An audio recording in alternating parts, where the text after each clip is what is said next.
Hey everyone, Commander Josh Hawkins here. Welcome to the Brocast. It's 3 p.m. It is Sunday. It is that time once again. Well, maybe not exactly like most weekends. Unfortunately, I am flying solo today. We are down two bros of a Brocast. So here I am, going to try and entertain you to the very best that I can, all on my lonesome. Maybe we can keep the chat interesting so I stay occupied and and try not to fly into any stars. Can't talk still flying, Jacob. Sound is low. Okay, here, hang on a sec here, guys. Let me adjust that. Tell me if that sounds a little bit better. I just turned up the gain on the mic a little bit, and could be because of the position I had on the mic. Let's see if I can raise that up a little bit more. Check, check, 1, 2. How is the sound now? Good evening, everyone. Buster, John, Sinclair, Lucci, Darren, Dave, Commander Quo, Lee, Mitchell, Darren, Signal, Ugdentide, Jacob Legible, General Ghost, Powerhouse, Bodamax, Keith Kerwin-Jones, Blade, RRR, Star Lost, and all the rest of y'all. Thanks for coming and joining on this April 1st, April Fool's Sunday Brocast. There will be no April Fool's today, unfortunately, because it's already past 12 p.m., and I think that is the international cutoff time for April Fool's jokes, so we'll just be completely serious and no joking whatsoever. I did want to tell you what we're going to be doing today, because I don't have the other bros here to sort of guide me in the right direction. And a lot of the time I spend the past few broadcasts that I've been playing Elite Dangerous, at least, I have spent a whole lot of time bitching about the game. And that's because there's a lot not happening in the game that I'd like to see happening in the game, and the stuff that is happening is stuff that I don't really care about. So one of the things that we did talk about last time that we were doing the broadcast with Elite Dangerous was exploration and getting back into a little bit more of that along with you guys and possibly organizing the Bro-spedition. So I think what I will do today is I'm going to bring you along for a little trip. I am still out by the core. I'm on my primary account right now. And of course, I can show you guys where exactly I am. We'll talk about a little bit of exploration. We'll show off a bit of exploration for anyone who's new. You'll get to see what that's all about. I am way over here, right by the core of the galaxy. There's the bubble way, way over there, about 25,000 light years away. You can see some bookmarks of places I've been. I have also gone ahead and bookmarked a few places for today. These are just places that I spotted on the galaxy map that have black holes and giant stars and stuff like that that we can go check out. And since there's been so much bitching, I want to do something that I actually enjoy in Elite Dangerous and something that I know that all of you guys enjoy as well, which is checking out what this game really showcases so well, which is the exploration part of it. Hopefully, there will be a lot more exploration for us to do in the future, and if the Bro-spedition does start up eventually, sometime soon, you guys can all join in with that as well. Salt without ghost is bad salt. Yes, General Ghost. Salt without ghost is bad salt. So, exploration in Elite Dangerous. It is just one of those things that I absolutely enjoy. I'm going to show off where I am right now. I wasn't going to give away this location because I kind of wanted to keep it and tag it for myself. But you know what? You guys are all loyal bros, and I am more than happy to share this location with you. So if someone wants to come here and steal the tag from me, well, then go right ahead.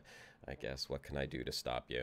Otherwise, it's an incredible place to check out, and I will show you why. Let me just back away from my ship here for a second and show you where exactly I am. So, this location I just happened upon when I was exploring a few weeks ago, and what's really cool about it... Oh, I gotta stop my ship here. Hang on a sec.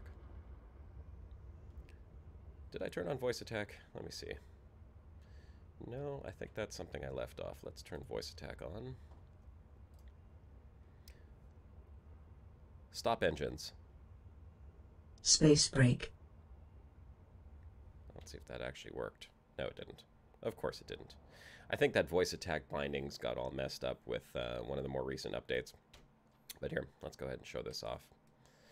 So, this particular location, and what's so cool about it, aside from the fact that there is a black hole right beside me, and I'm 34 kilometers away from that puppy right now, is that this particular black hole, and I showed off a picture of this on Reddit, is quite literally just touching the scoopable region of this, well, not those two, this star right over here. You can still see the lensing effect as I whip around here now. Unfortunately, the lensing effect does not affect the actual light from stars when you're this close to them, unfortunately. It's very, very sad because we would all love to see this star being distorted by the black hole, but you can see the background stars just to the left of the ship with that weird lensing effect from the black hole, because I'm actually within the black hole's gravitational influence right now, and it does look mighty cool while you're here. When I zip around to the other side of this black hole, you're going to see what I saw when I got here, which was nothing. I dropped in thinking it was a black hole and then just couldn't see the darn thing because it was so close to the star, and it's just a tiny little black hole that it didn't even show up.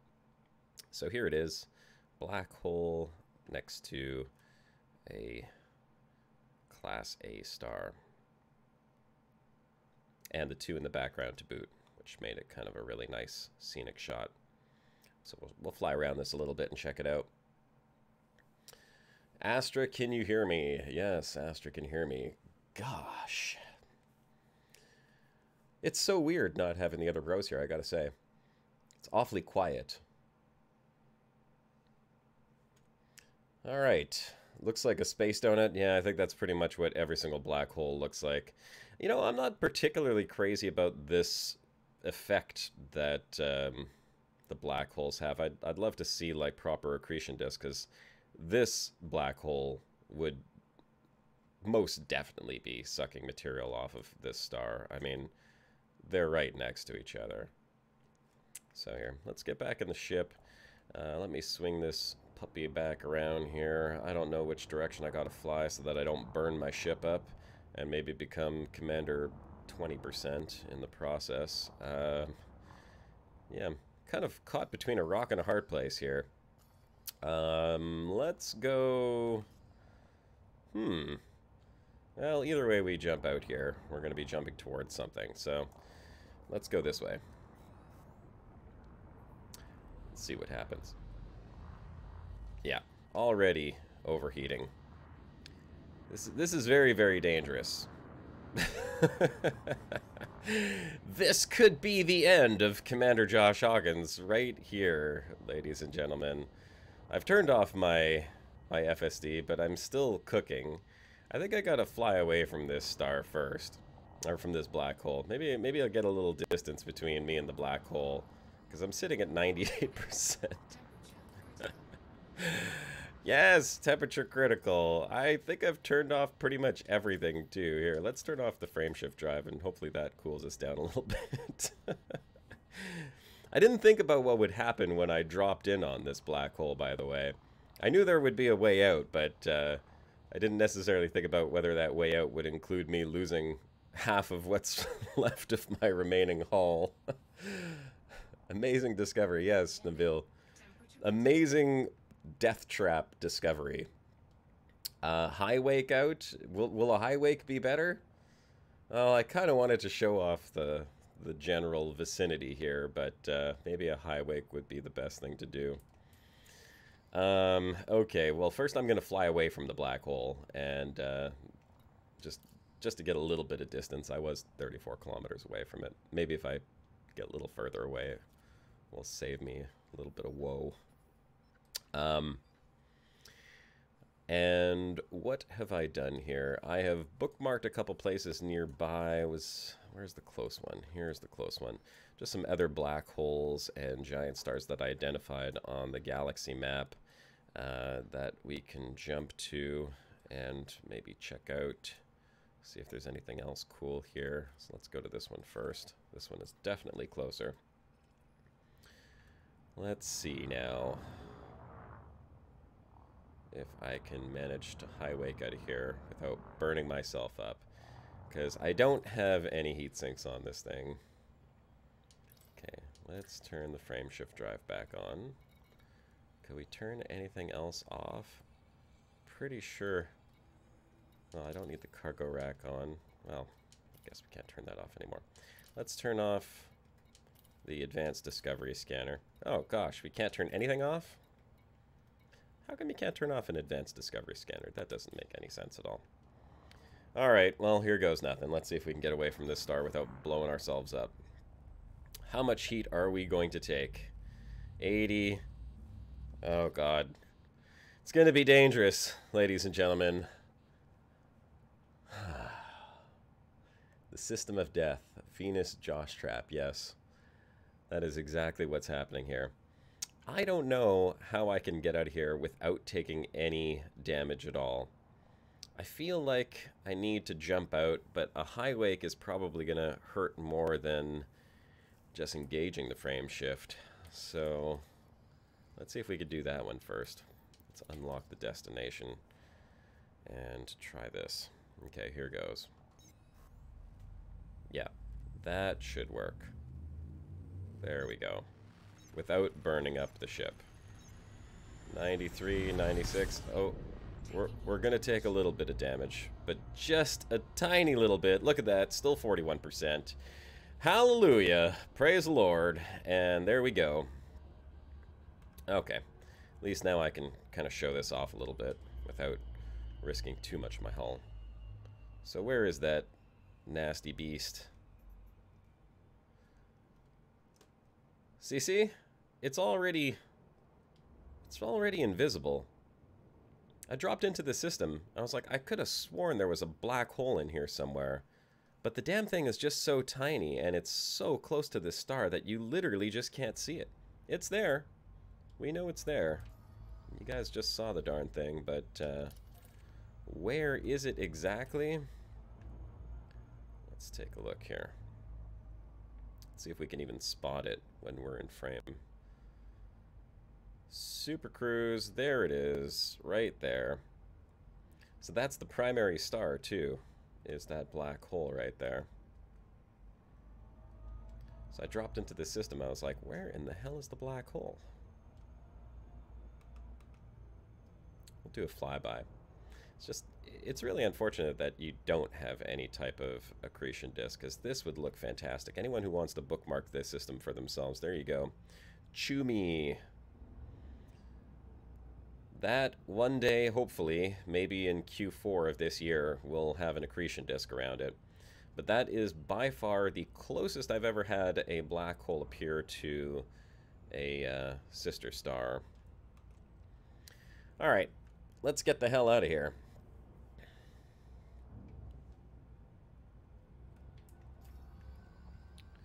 And this system is particularly beautiful, because it does have the other two stars over here as well. Which, you know what? May as well scan them in the meantime. Since we're going to be doing a little bit of exploration today, expect a lot of scanning and planet scanning. We're going to go looking for cool places, might even land on a planet or two, and see if we can get some of those cool vistas that I have enjoyed so much in this game. It's probably one of the only things that has kept me coming back to the game in recent months. Let's go ahead and scan all of those. HIP 63835 is closer, says Powerhouse, next to a brilliant O class. Oh, well, there you go. Great Test is just dropping by to say hi. Hope you're having a great time. Don't forget to boop that thumbs up. Yep, thank you very much, Great Test. And Great Test is traveling again, and Turgeon is out sick with the flu right now, so that's the reason why we are one bro of a full bro crew. Let's see here. Was there anything else in the system? No, I do not believe there was. So let's jump over to here. Next stop, Chumi WS-R.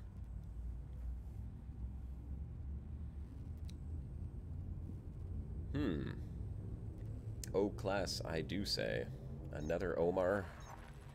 If you don't know what Omar is, go check out Commander Ascorbius' YouTube channel by clicking his name in the chat right over there.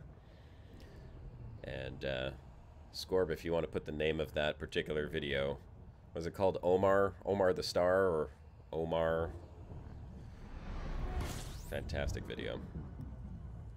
We're going to do a lot of honkin' scanning here.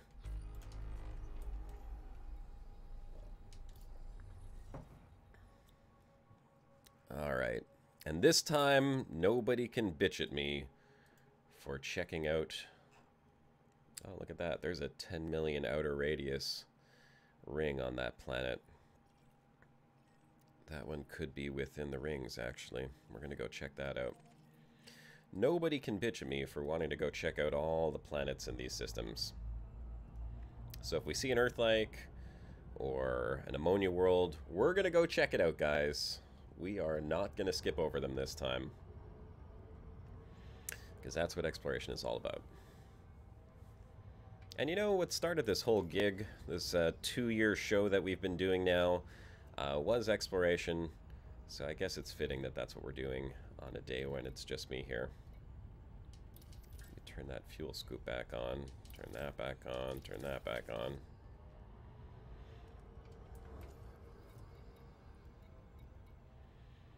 Let's see, we don't need any of those on. Alright, let's go check out these giant rings.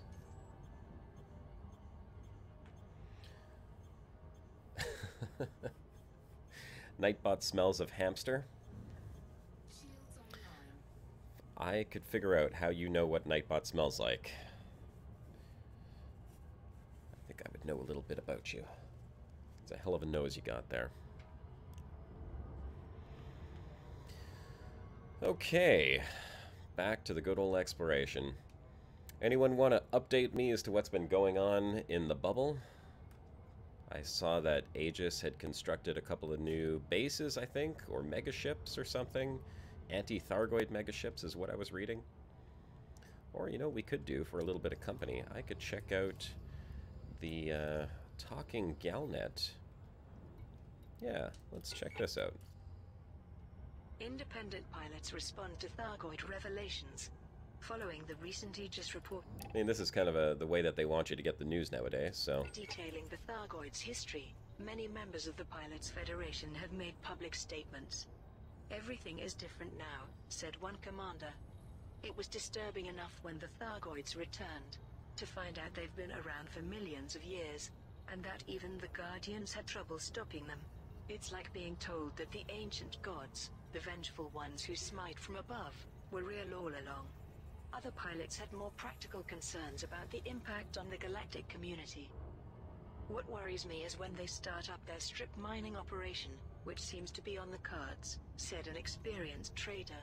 I transport ores and metals between dozens of planets. If those planets end up being gutted of minerals, that's my livelihood gone out the airlock. There were also emotional comments from those who value space exploration. I bought a ship to discover what's out there, you know, to voyage into the black.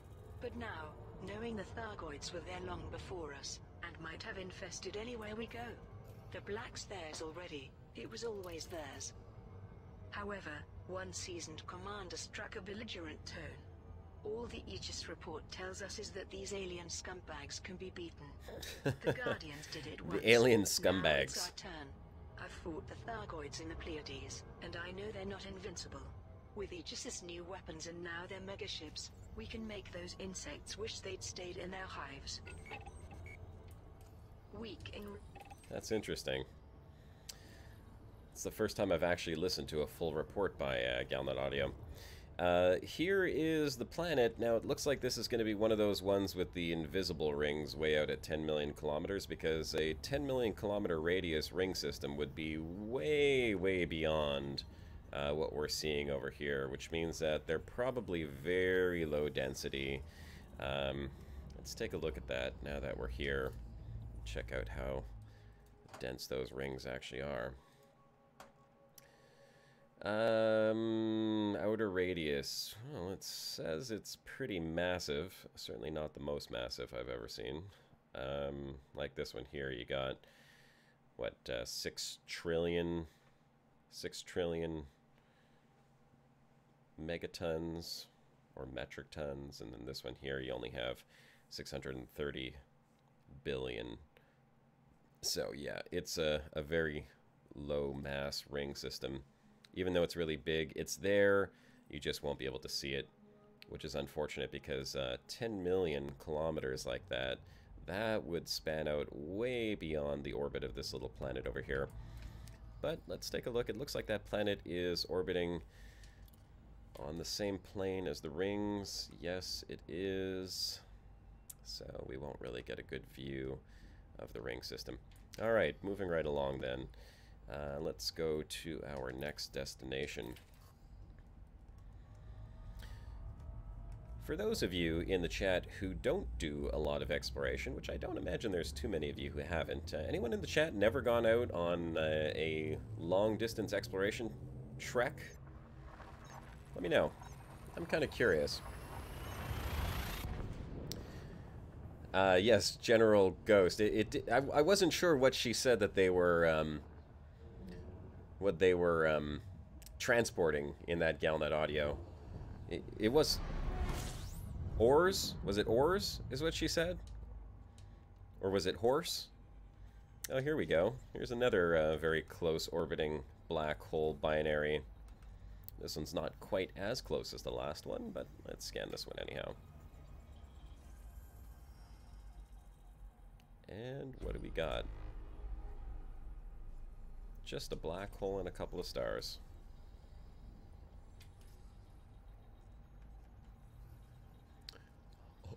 Ores? Ores?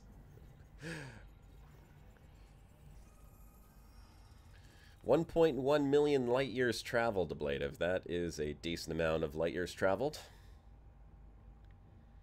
Commander 41% is back. How far from home am I, Jason Pratt? Well, I'm just as far as I was the last time, I'm pretty sure.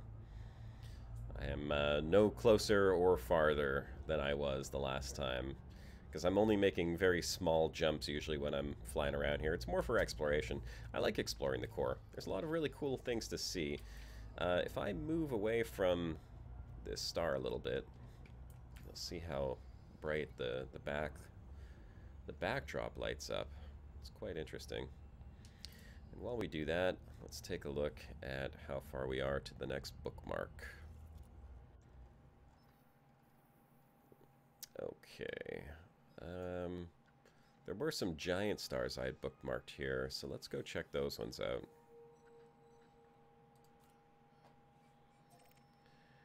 Gonna need a few jumps for that one.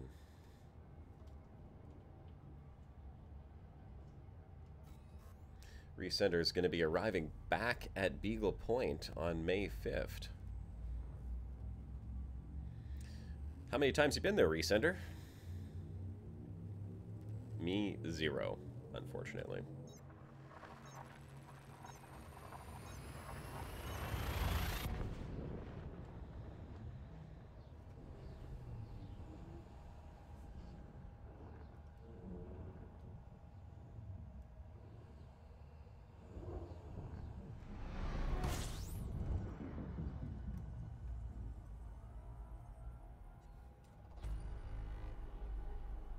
One of these days, I'll make it out to Beagle Point.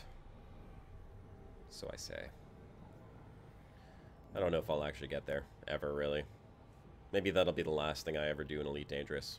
When they finally implement the new exploration features in Q4, I'll take a 3-year journey out to Beagle Point and then close my account out there. Just leave myself logged out on the planet.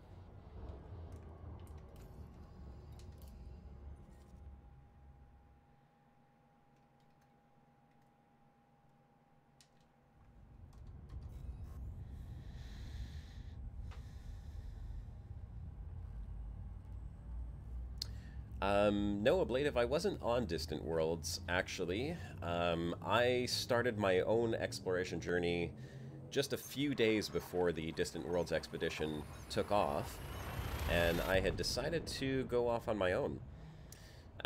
Just mostly for the fact that I was going to document it and start up my YouTube channel based on that exploration journey. That was the very first of the Exploring the Milky Way Galaxy videos. Hey, Yamix! Well then, what seriousness are we up to today? Well, just exploring. Really not much else to do for me, unfortunately. I can't go do really cool combat. I've got nothing engineered, so I decided to jump onto my main account and just check out the core of the galaxy and see if we can actually find anything interesting to look at, which is what we're doing right now. And I'm doing this because usually these bastards try to stop me from scanning and checking systems out, because usually I'm trying to get somewhere quickly. But this time here, I can scan and look. I can touch the planets. I can go wherever I want. I could do whatever I want.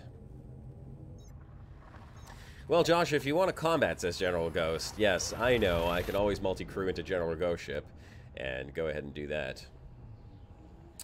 Recenter, it'll be the second time my ship unfortunately exploded on my way back to Colonia. This happened on New Year's Day, so now I'm at the Beagle Point Expedition and joining Distant Worlds 2. Oh, man. 2 times exploding. That hurts a little bit. Actually, that hurts a lot. I can't imagine how that would feel.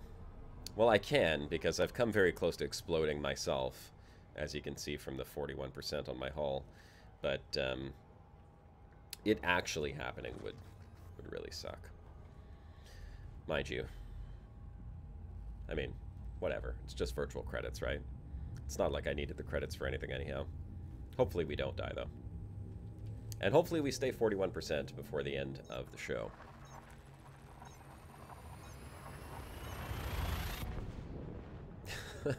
Great test. You delivered that chicken soup detergent yet? Asked Nightbot if you're still around. Oh yes, you are still around.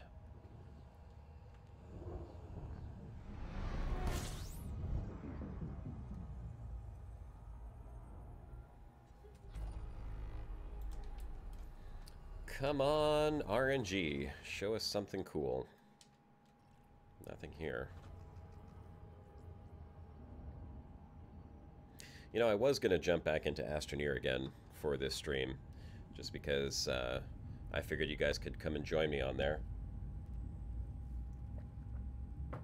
Those of you who watched the Astroneer stream a couple weeks ago, before my Helion rant fest, we made quite a decent bit of progress towards the base. So I logged on the other night, and I reorganized everything, and basically organized all the storage units and put everything on the right pallets and smelted everything and expanded the base a little bit. Oh, here we go. Giant star.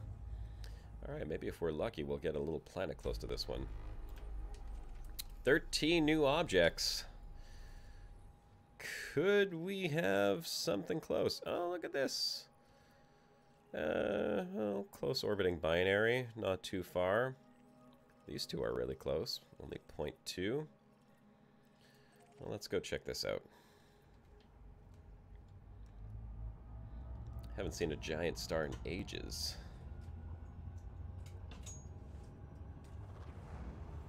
Yeah, Darren, that's kind of how I feel about Helion as well. LOL. I was promoting it and saying how great it was until my last session, which just, oh god, broke my spirit of support for that game. You know, I love the space legs. I love the whole idea of being able to float around and build your space stations like that. But honestly, the lag and the rubber banding and just everything was frustrating me. I couldn't take it. No Man's Sky, well, you know what? Interestingly enough, someone had tagged me on Twitter the other day saying, hey, you check out No Man's Sky recently, or what are your thoughts on No Man's Sky? Funny thing is, highly coincidental, I had literally just reinstalled the game and logged in for like 5 minutes because I wanted to see what was new and interesting in the game. I really didn't even enjoy playing. I played for like 10 or 15 minutes and I was like, you know what, it still feels exactly the same. Now that's just because I didn't get into any of the more advanced stuff. There is base building in there now, and apparently they have some land vehicles. But what's interesting is that they recently, and literally just a day after I checked the game out, they announced that another expansion is coming out soon. It's called No Man's Sky Next, I believe is what they called it.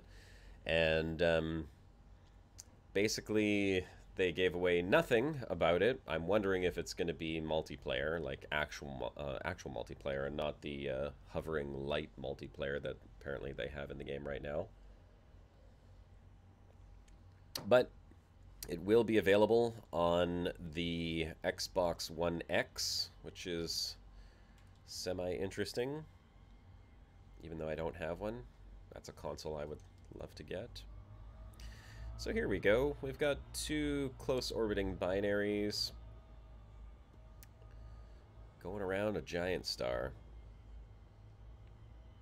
Nothing particularly interesting here, but if we can land on this planet, maybe we can get something cool. Get something that looks cool, at least. We'll see what these planets are like, anyhow. I will be super happy the day that they add in tools to actually scan planetary surfaces for surface features and stuff and things like that.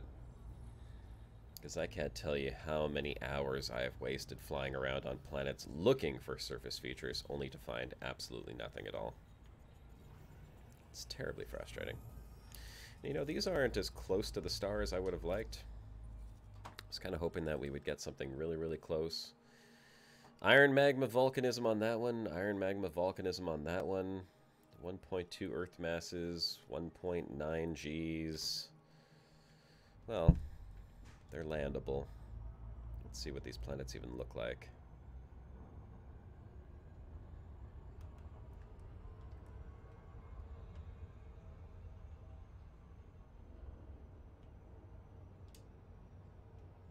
Oh, well, look at that. They're one of the nice-looking red planets. It's nice to have that color back in the game. I miss that. In fact, I think the planet where I destroyed like 30% of the hull that I have right now was on a planet that looked like this. I was flying through a hell of a canyon. It was off camera, mind you. But it was a devil planet. And I accidentally boosted into a canyon wall trying to escape. Let's see. It is a nice looking planet.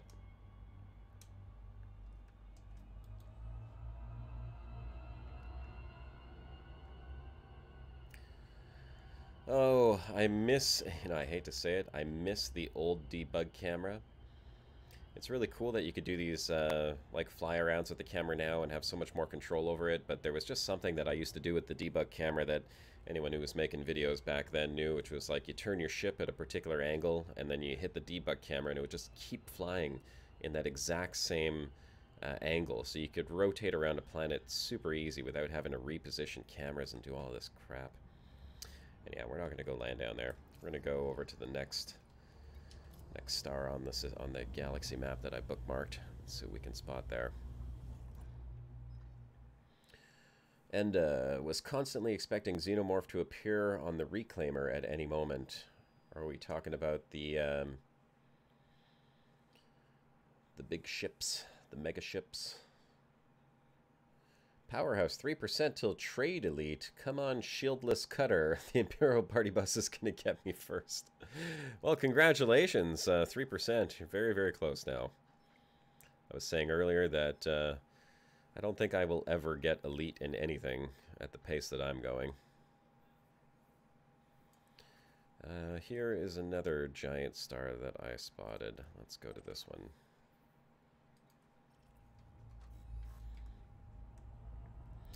The thing with giant stars... Oh, just heard the hawk screaming. Thanks to whoever hit that sub button. Welcome to the hawk flock. Takes a second for it to pop up on my screen here, so sorry if I don't say your name right away.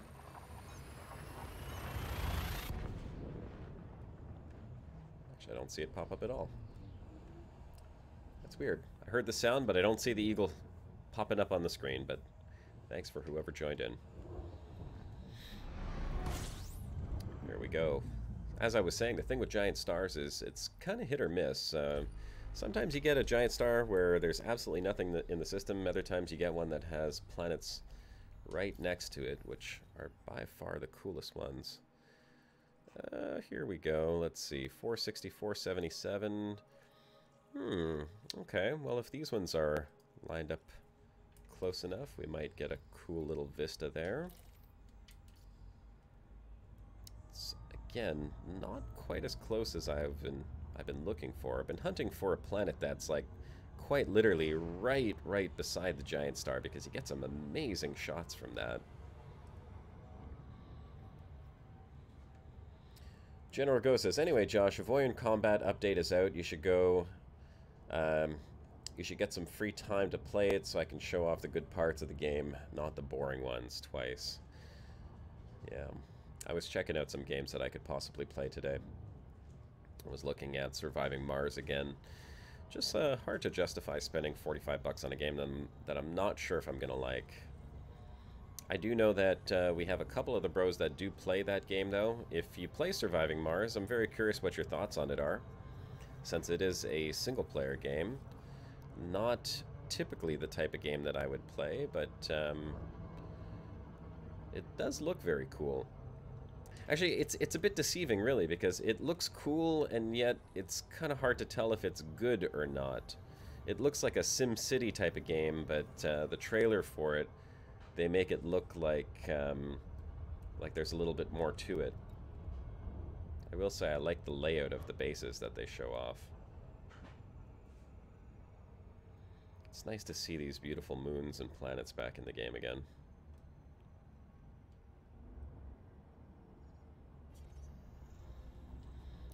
Let's go check this one out.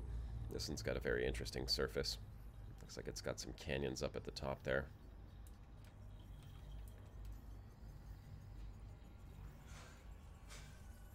Thanks, Nightbot, promoting the channel. No volcanism. Oh, well, I was going to go down to the surface, but there's zero volcanism, which makes it almost useless to go down there. Because the only thing that I want to see are eruptions. I want to see volcanoes. How come a little moon like this doesn't have any volcanoes on it? Look at that. Looks like it should.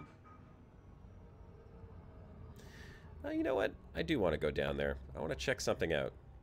In that canyon right over there, there's like a red schmear.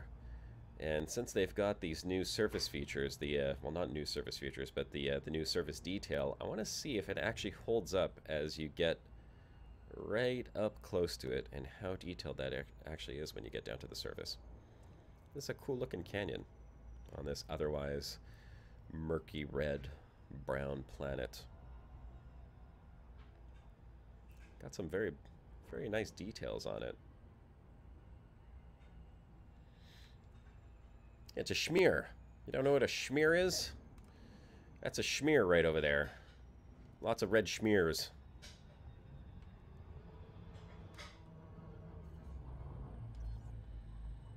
Let's go check these schmears out, shall we?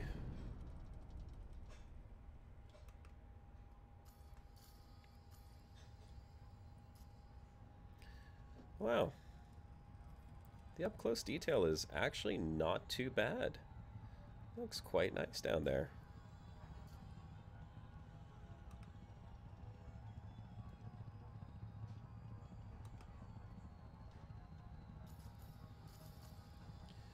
Well, they certainly did a good job on upping the detail of the planet surfaces. Giant star way up over there. Alright, moving right along. I just wanted to see this here. Let's take a look like this. Yeah, nice color variation now. I really can't wait until they add some really cool surface features, maybe caves and overhangs and proper detail on the ground.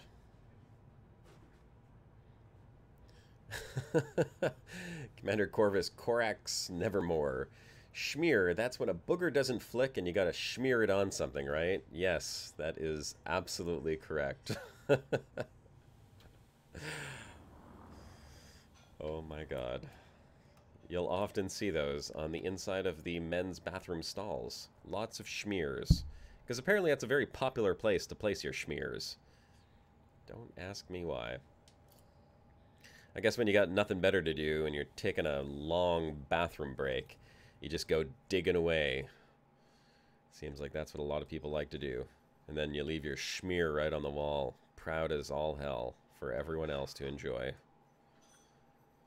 If you're a stall schmearer, shame on you. What are those? Protostars. Oh, there's a black hole I did not bookmark. Let's go there.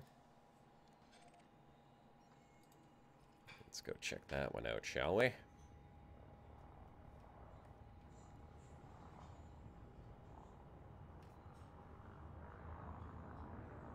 Oh, darn. Just beyond the horizon.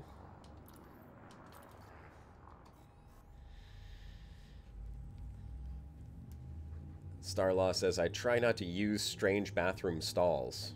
You try not to use strange bathroom stalls? You only use familiar bathroom stalls? I mean, I don't know how many bathroom stalls you're familiar with. Do you have, like, your name written in one? Is it, like, your bathroom stall?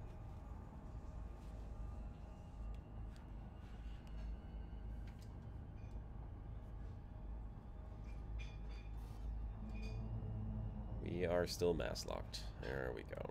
Come on. Climb, ya bastard. Miniature giant space hamster. That is a fantastic name.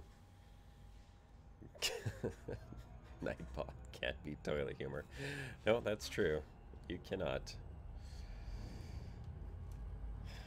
Toilets are, I mean, public toilets are a very strange place.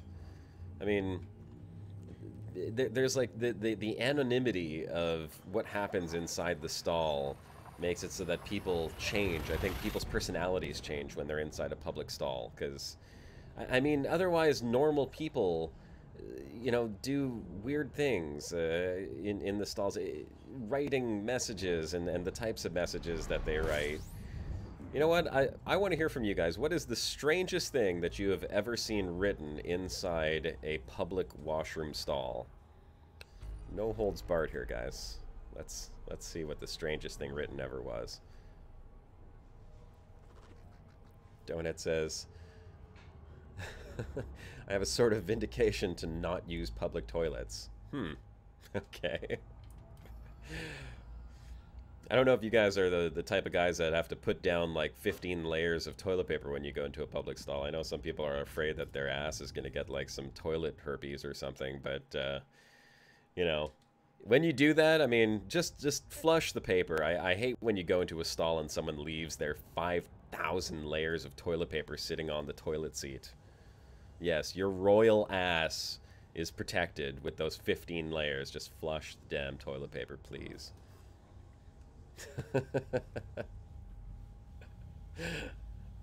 My phone number. Yeah, that would be pretty strange, finding your phone number in a public toilet. And terrifying as well.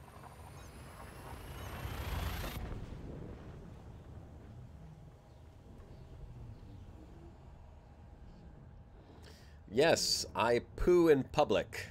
Well, not in view of the public, but in public places. Black hole! Somewhere dead ahead. Oh, there it is. Tiny little bugger. What have we got here? While you guys leave your disgusting comments of what you've seen in public toilets. Just a couple of failed attempts at making a star. Another useless black hole system. This is the Brocast you're used to, Sinclair. I gotta compensate. I gotta be 3 times worse than my usual self. The craziest thing I've ever seen in a public toilet was writing on the wall that said, Jesus told me to do this. Well, I mean, if he told you not to do that, then I don't know how you would live your life, because eventually you're going to have to go. And if you don't use the public stall, you're going somewhere else, and I don't want to know where that is. Unless you got a really great hiding place you want to share with the rest of us. Alright, I'm going to skip over those ones. Those were just protostars. I'm not sure why I bookmarked them in the first place. Oh, I just saw another black hole. Yeah, there it is, right there. That one's 163 light years out, but there was another one as I was zooming out. Where are you? You little hiding bastard. Okay, well, let's go to these other bookmarks.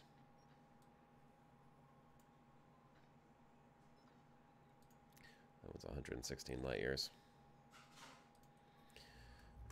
Find a couple things as we jump out there as well. Jump and scan, jump and scan.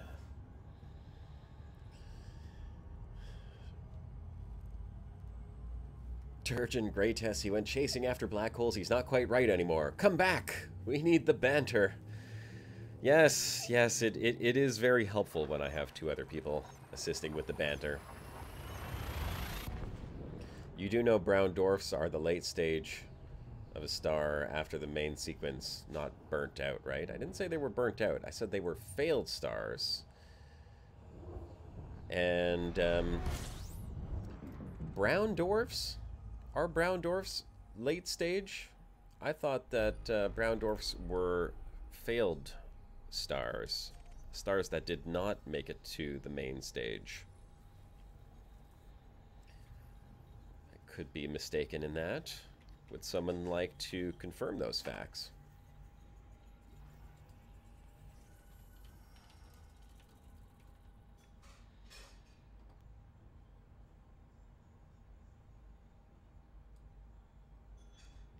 Lucci says brown dwarfs never became a real star. Donut says brown dwarfs are failed stars. Yes, that is what I thought. I think after the main sequence, let's see. After the main sequence, usually a main sequence star will turn into a giant star. And then after the giant star phase, if I'm not mistaken, they blow off their outer layers and either blow off into oblivion, or like because they puff out and blow off into oblivion, or they leave behind a white dwarf? I think it's a white dwarf that they leave behind. Someone check my my science on that. I believe it's a white dwarf that they leave behind at the center of a main sequence star that's eventually grown itself out. Yep, white dwarfs, ablative. Yes, thank you. And a white dwarf will burn for a very, very, very long time, if I'm not mistaken. In fact, probably longer than any of us could ever fathom. Until they eventually fizzle and fade. What's interesting about white dwarfs after they fizzle and fade is, if I'm not mistaken, they are mostly carbon left at the center, which means that they turn into giant diamonds in the sky. It's kind of an interesting idea. It's like a giant planet, a giant diamond the size of a planet. It's basically just, imagine finding one of those, mining it. Wonder what would happen to the cost of diamonds if one of those came close to us and we were able to mine the hell out of that thing.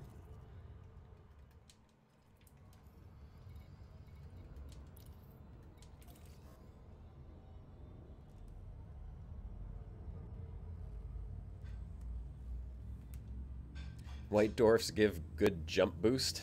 Yeah, that's true. No, white dwarfs don't burn anymore, Lucci? Oh yeah, that's true, because they're not actually burning. Well, I mean, they are still fusing, but aren't they? White dwarfs are like an ember of a star. That's basically what they are. They're like the last ember of a star, and I'm pretty sure that they are still burning, but I don't know. We got to check on that. I mean, they obviously are luminous, so they got to be burning something, but I don't think that they're fusing. They're not. Is there fusion happening in a white dwarf? Someone check on that. Let's see. Is it fusion or is it something else? Nothing worthwhile seeing here. Move along, folks. Move along after we scoop away here. Yes, thank you, Danny. I am just noticing my fuel, and I'm going to scoop a little bit here as well. But thank you for pointing that out. I was not paying attention as I was jumping away.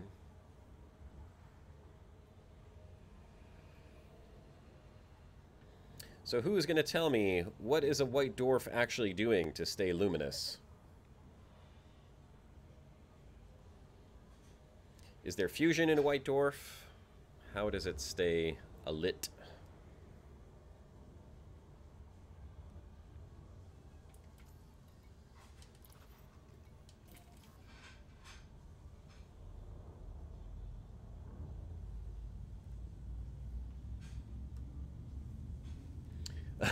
Have I moved into a cafe? What's with all the cutlery noises? Is Mrs. Josh making lunch / dinner? Yes. Mrs. Josh is making lunch / dinner. That is true.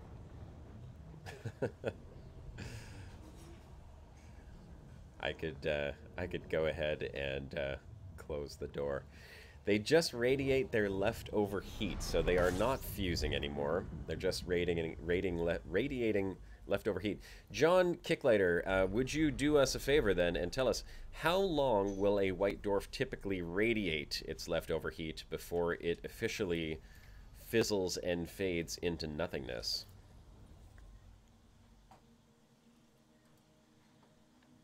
That is the next question that I would like to have answered.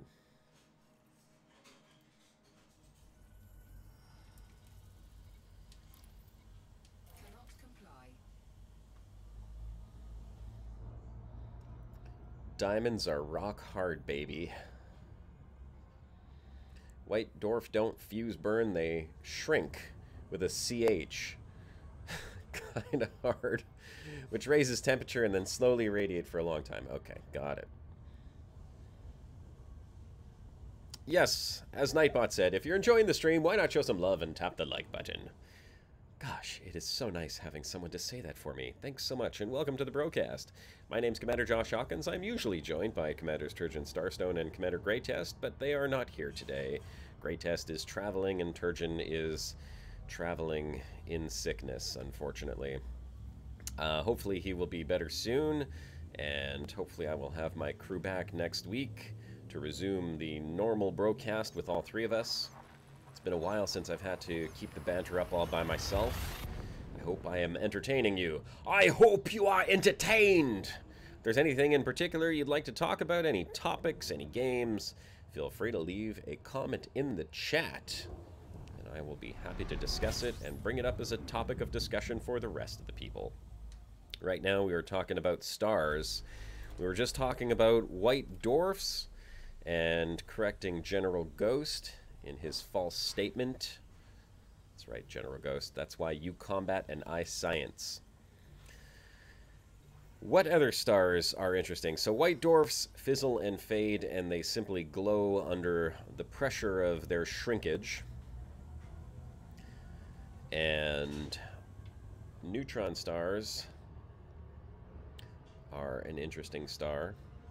They are actually like a giant nucleus of an atom because they're made up of neutrons, all neutrons, glooped together, basically one ginormous atom. Entertaining is a word for it, you suppose?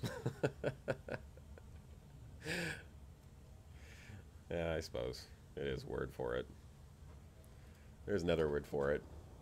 It's called I feel nauseous, and I'm trying my best to stay like coherent. Why do I feel nauseous? Because as many of you already know, I have been taking pills for a long time for pain in my neck that I've suffered from a couple of hernias in my neck, and I just got tired of taking them. I've been taking those damn pills for like 2 years, and I said, enough is enough.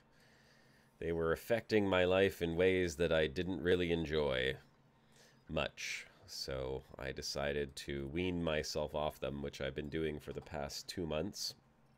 And finally, on Thursday, it was the last day of weaning off to the point where I took my last pill. But now I am suffering. I am suffering some very severe withdrawal symptoms, which are unpleasant in every aspect of the word. So we won't go into the full unpleasantness of it. Needless to say, it was something that I wanted to do, and it just has to be done. So unfortunately, when you take very high doses of addictive medication that have opiate-like effects on your body, when you do eventually decide that it's time to stop, there are horrible things that your body will do to you. That's what my body's doing to me right now. So if you see me sweating or crying or looking particularly confused, I mean more so than I usually am, it's the lack of drugs in my system, not the other way around. Yes, I will feel better in the long run, Starlost. That is in fact the goal of this, of course, is to feel better in the long run. I was taking Lyrica, or Pregabalin, it's called. Lyrica is like the brand name of it. It's a pill that they give to people with fibromyalgia, but apparently it works for people with nerve pain or nerve-related pain as well.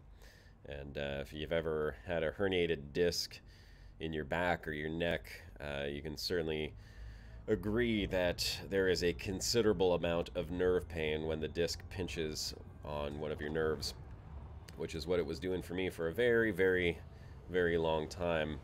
Unfortunately, when you take pain pills like that, it's kind of hard to tell if the pain is still there and if you need to keep taking them. And the doctors, of course, will just tell you to keep taking them because, well, that's what doctors do. They don't really care much about whether or not you're actually getting better. Oh, don't worry, you'll have this for the rest of your life, so just keep taking the pills.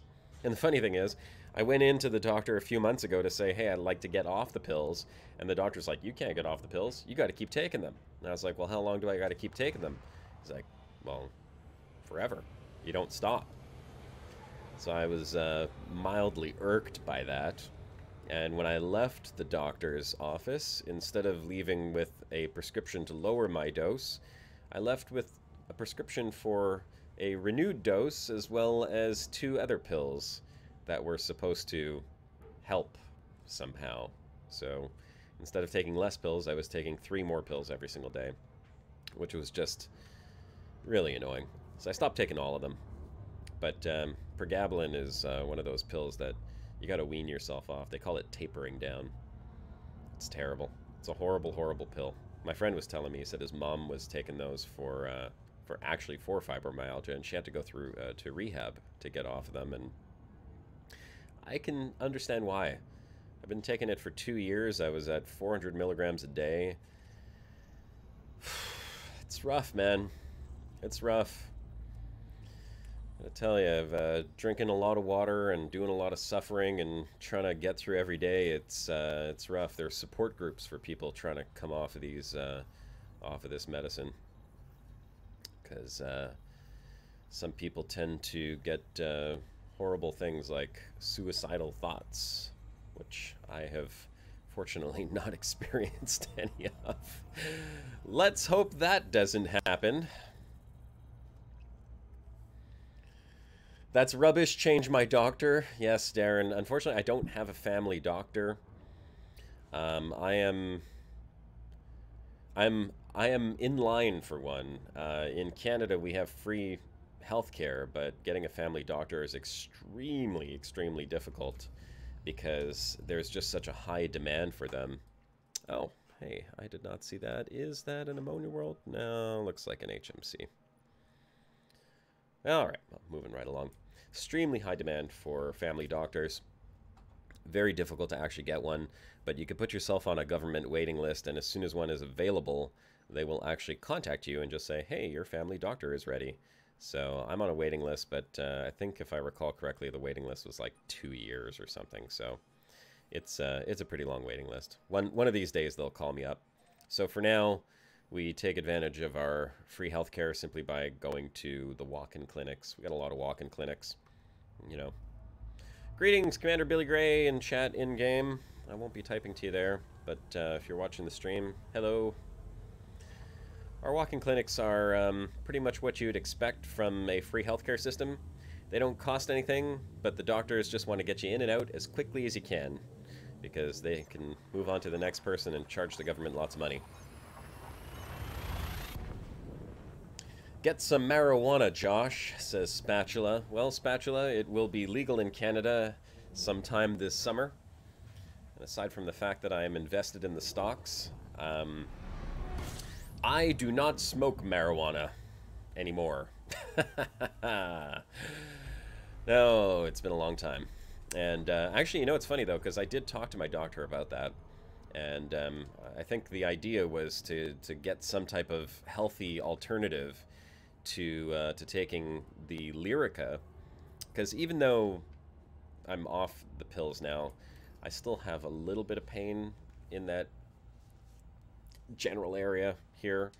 The doctor had suggested some other medications. They suggested like opiates. I was like, I do not want to go on to any of that crap. Thank you very much.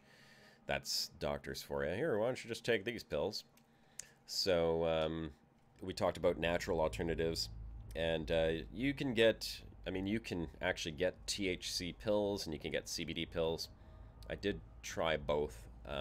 Neither one of them seemed to have any real effect, but maybe that was just because I wasn't taking the right doses, or maybe it doesn't work. The doctor said that it may or may not work. It works great for some people, doesn't work for others. For me, it didn't seem to have too much of an effect. And I went through the bottle, and it was expensive, so didn't really want to go through that. Keep paying $70 a month for something that was maybe or maybe not working.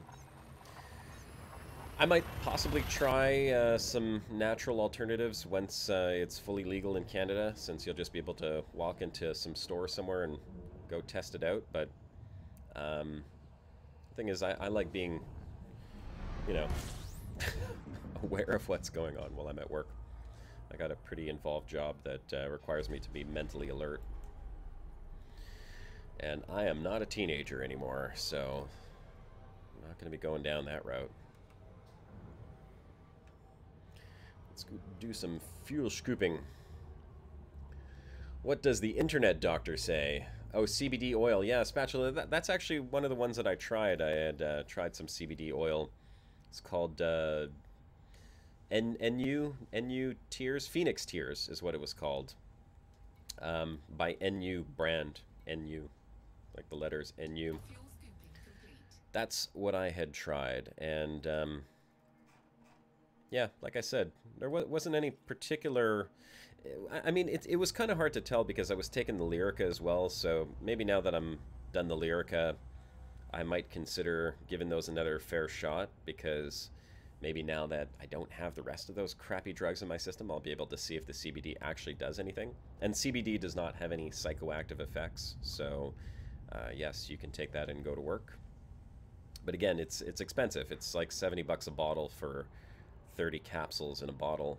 And I'm pretty sure those were like 0.5 milligram CBD. Again, it's supposed to have like anti-inflammatory and other health benefits, but because there's no physical effect, there's no psychoactive compound, you don't really know if it's doing anything or not. You just kind of take them and hope. You know, it's like praying. Maybe it's doing something, maybe it's not. Oh, there we go. Found a water world. Alright, jumping to the next system. Juicing helps you. I'm gonna take a guess, Danny, that you're talking about natural juices and not steroids, because I mean, maybe that would work. I don't know. Maybe I should just start injecting roids. No, I know that juicing is good. Juicing like juicing with fruit juices and vegetable juices. The healthy juicing, not the other type of juicing that some of you were probably thinking. That's something I've never done, although the thought has crossed my mind. I was a scrawny guy for most of my life. I thought, hey, what's a few needles gonna hurt? Till your balls shrink and fall off, right? No thanks.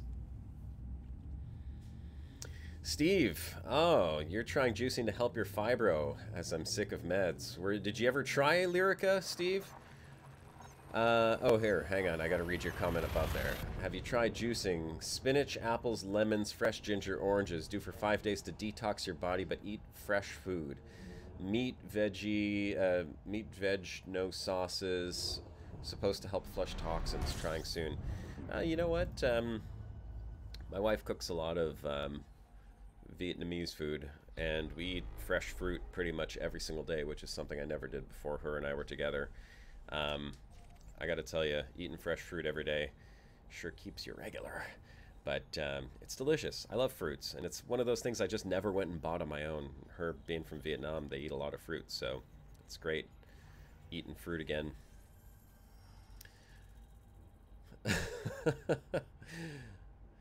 Ibuprofen is a food group for you, but I have to take breaks from it, and that's hard enough. You have my sympathies, Josh. That sounds hard for you, yeah. I took a Tylenol yesterday and this morning because part of the withdrawal was some pretty severe headaches that have been a little more than unbearable the past couple of days. You know, the higher dose you take of these pills, the longer this lasts, but the acute symptoms are only supposed to last a few days. I stopped on Thursday, so I'm hoping that today is going to be one of the last days. Today's pretty rough, though. I don't know why. It seems to be getting worse. It's like the opposite of what you'd expect. You'd think the longer you're off of it, the easier it would get, but it seems to be just getting progressively worse over the past 2 or 3 days. I feel particularly nauseous today. Speaking of nausea, I probably need to refill my water. Was that the last one? Oh no, I have these ones over here as well. Did I check these ones? I don't think so. Nope. Alright, let's head over to these black holes. We are exploring, ladies and gentlemen. We're trying to find cool places to see, like the very beginning of the show where I had a black hole orbiting very closely to a very big bright star. Looking for interesting things, not finding too much at the moment. We'll keep exploring until the show is over. We are just a little over halfway through the broadcast. If you're just joining in, my name is Commander Josh Hawkins. Welcome to the show. I am usually joined by a couple of other commanders here, Commander Greatest and Commander Turgeon, both of which are indisposed. Today, April 1st, April Fool's Day. I wasn't sure if they were fooling around with me when I got their messages saying, I can't make it on the show. I can't make it on the show. I was like, you bastards. So, I'm going solo, as it says in the bar right below. That is what we're doing today. Flying solo, doing a little bit of space exploration, which is what we love to do in this game. At least what I love to do in this game. What is your favorite activity in the game? Are you an explorer? Are you a combat pilot? Are you a trader? Are you a miner? Which one are you? Let's see. Hashtag in the chat. While I keep jumping. Where have I buried their bodies? Haha! Space is big. You'll never know. Viagra for neck pain? Usually keeps you up all night. Oh, Scorpius. I'm a young man. I don't need Viagra for my neck pain. I can stay up all night without it. Neck pain, that is. Or with it, neck pain. One or the other. Combat pilot, exploration, Viagra jokes. It's the old man stream. Yes, that's right. It is the old man stream. The 40+ stream, because we don't have Greatest here with us today. Ooh, 17 new objects in this system.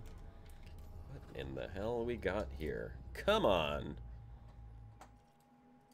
Well, there's Waterworld, and it's only 255 light seconds out.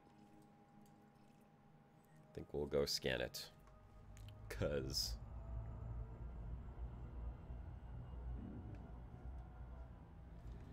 Alright, I'm going to grab some water while I slowly fly my way over there, so I will be right back.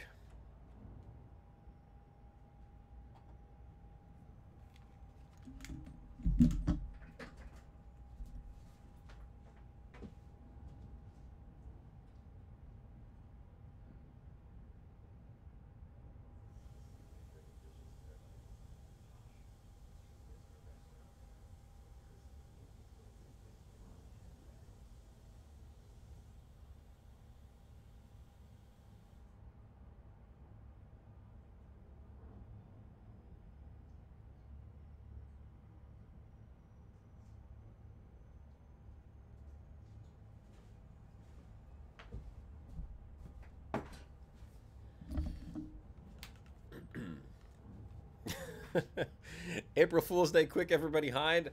Oh my god, where did everybody go? Oh, wait a second. It's just me here all by myself. Alright. Those of you who were thinking, why is he flying towards a planet with no hands on the stick? That's the way I like to live. I fly dangerous. Elite dangerous. That was a terrible joke. Yeah, you know you're getting old when all your jokes are like dad jokes, right? Come on! Scan it! I got it! It's a flyby right there.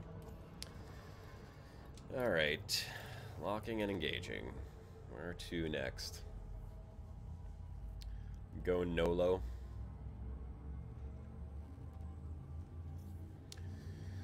Miner, trader, explorer, both. Explorer, trader, exploiter.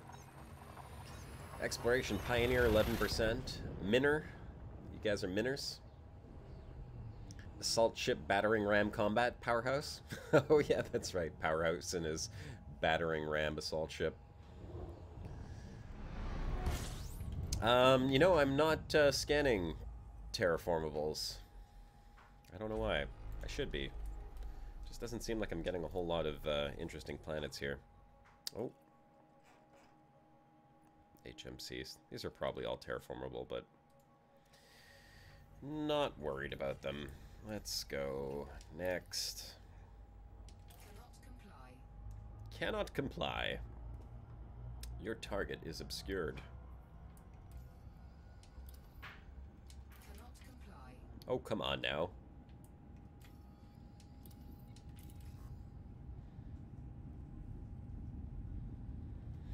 If there's any other games besides Elite Dangerous that you guys would like to see on the show, by the way, make sure to leave me a comment and let me know. One of the games that I have considered was Surviving Mars, a single-player, what appears to be kind of like RTS type game. I don't know if it's really an RTS. It's a real-time survival. I guess it could still be an RTS. With a sort of SimCity sort of look to it, and it is space-related. I'm pretty sure I'll check out at some point when No Man's Sky releases their next update, coincidentally called Next. We'll probably show that on the Brocast as well, just to see what has changed in there. Astroneer has made a lot of changes recently.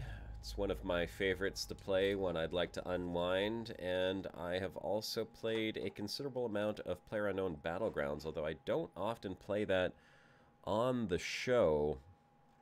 If you guys would like to see gameplay from PlayerUnknowns, I would be happy to do that on a Brocast sometime. Might have to get a couple people in there with me, though, to help out. I can't figure out what the heck type of planet that is for the life of me. So we're going to go check that planet out and see what the hell that is. Figure out what that planet is made of. Not Scrub G. Star Trek Bridge Crew. Yeah, you know what? That is, that was a lot of fun. I really did enjoy Star Trek Bridge Crew.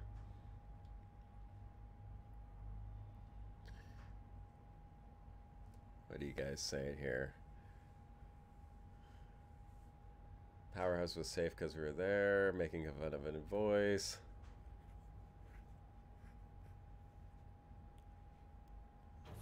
Oh.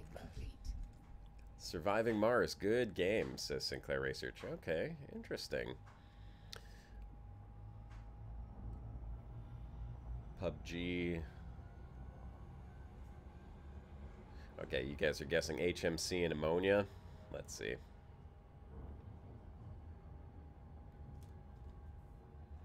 Let's see what it turns out to be.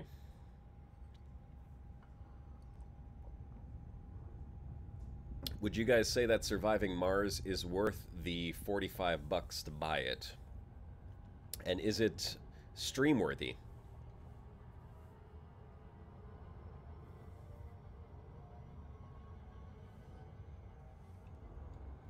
That is the better question. Is it a stream worthy game?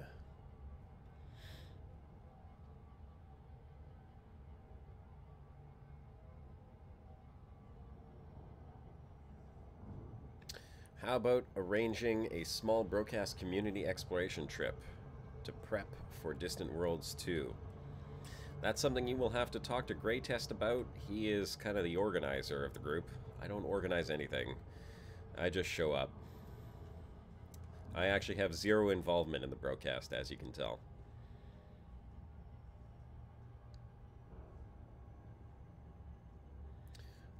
What are you saying, Botomax?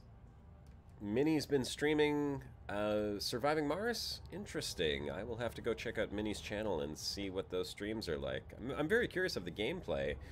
And, ooh, I will tell you a game that I will be very excited to play, and I'm hopeful that there will be a way for me to stream it, is State of Decay 2.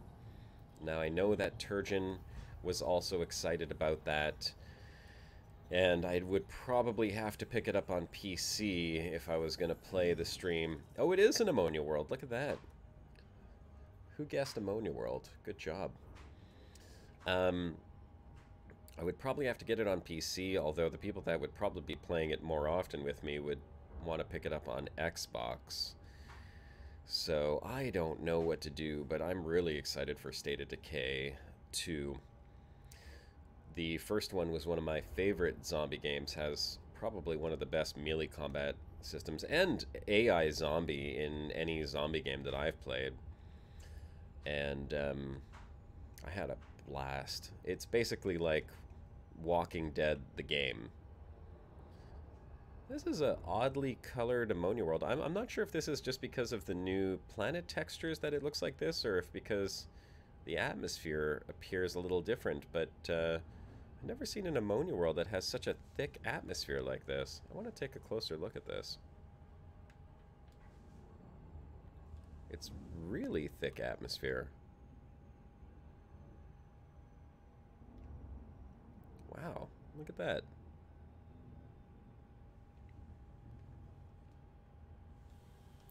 Buy an Xbox One X. Yes, I will do that with the millions of dollars that I have sitting around. Unfortunately, no, I will not be buying an Xbox One X. I'd love to, because 4K, I actually have a 4K TV, but I do not have a 4K console. Look at this. Well, it's definitely an Ammonia World. You can see the blue tint in the shadow here. As we swing around, we'll probably get a nice blue aura on the outside of the planet.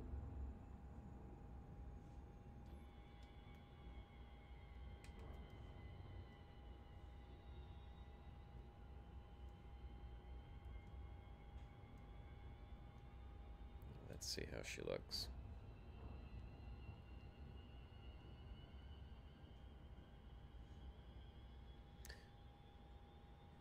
Blue sunset.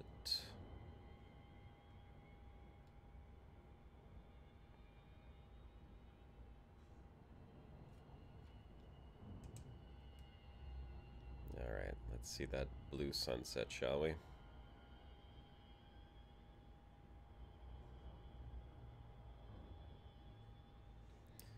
There it is.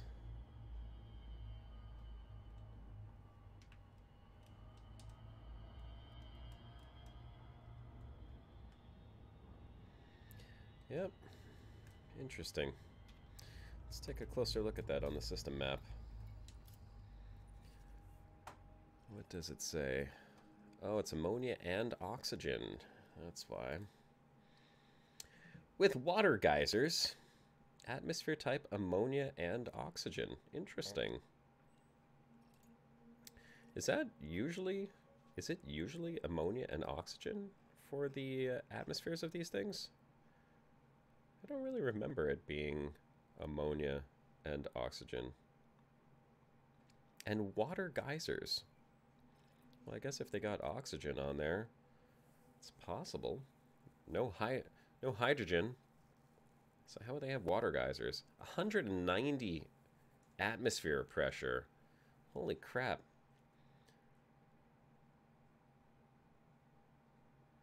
Terrestrial ammonia world with an active ammonia-based chemistry and carbon ammonia-based life. Now that's interesting. 190 atmospheres.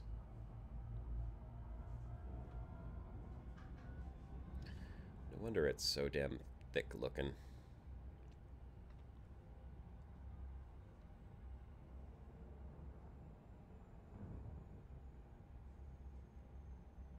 Take a closer look at this. Is it just my memory, because I haven't looked at the actual description of an ammonia world in a long time, but do they always say ammonia carbon-based life on them when you go to ammonia worlds?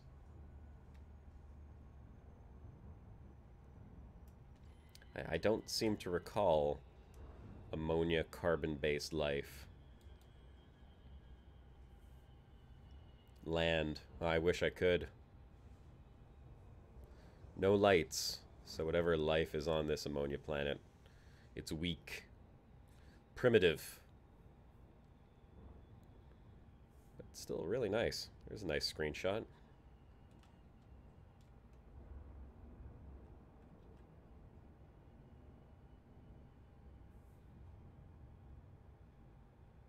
Well, it's a hell of an ammonia world, that's for sure.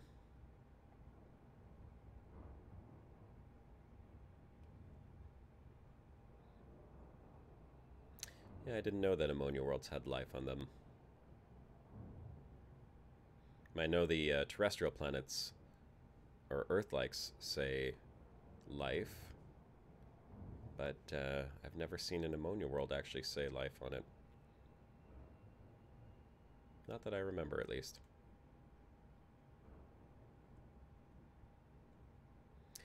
There you go, ladies and gentlemen. Screenshot of the week. Thick atmosphere ammonia world.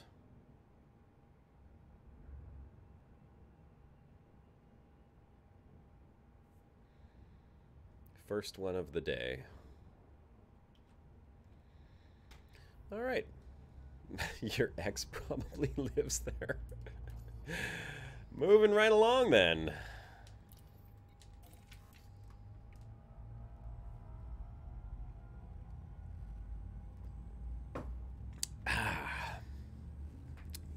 Thanks, Powerhouse. It is a pretty cool one. I've seen the golden ones. I've seen the ammonia worlds that have no atmosphere as well. Those ones are kind of neat. Shiny brown gold.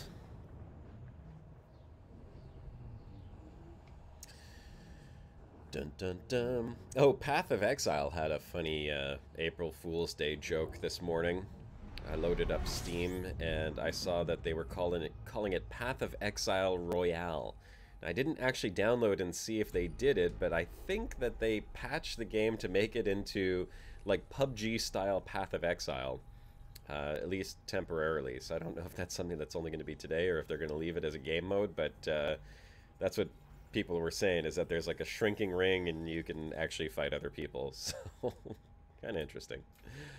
If you play Path of Exile, you should check that out and tell me if that's any fun. Nothing here. Moving right along.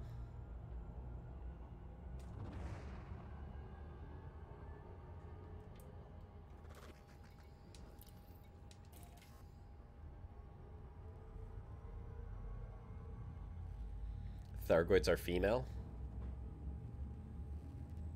Are you sure? Did you check?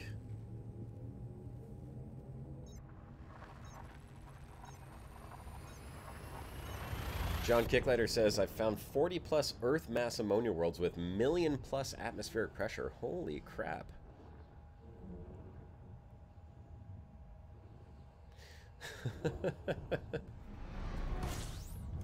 Oh, there, we've just found another black hole. Honestly, this most serious stream is keeping me sane for the last 2 freaking percent for Elite. I'm fine, I promise, says Powerhouse. Well, Powerhouse, you're almost there. That's, 30% complete now. Black hole. And not much else to look at. Alright. Swing away. What other bookmarks do we have? So, you know what? I don't know if I have any more bookmarks left. Oops, sorry, kicked the mic. Let's take a look at the galaxy map. And let's see if I had bookmarked any other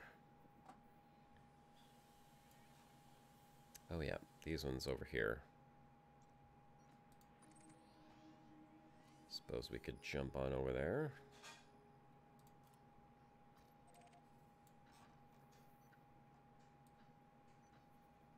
Yeah, we'll jump over to those ones. Scan those two. And then continue right along. We still got a half an hour left. We can easily get in a couple more black holes scanned here.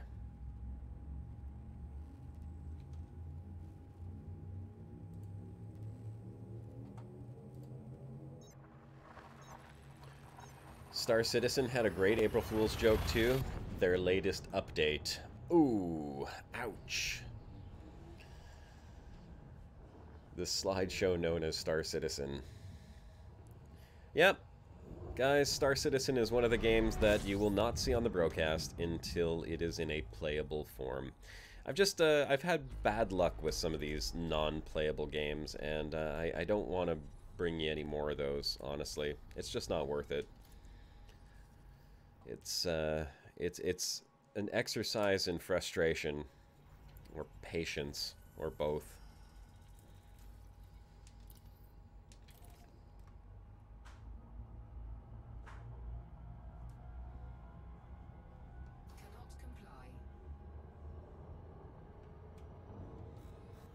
Star Citizen will eventually be playable, but until such time that it is, I just don't see the purpose of bringing it on the show. If you want to see Star Citizen gameplay, just you know, watch their gameplay trailers.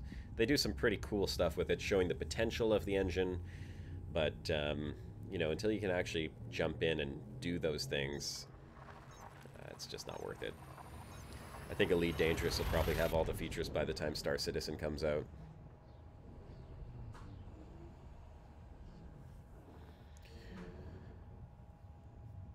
The new update is great. Enda, which new update is it that you're talking about? Star Citizen update? What did they add? Or what did they update?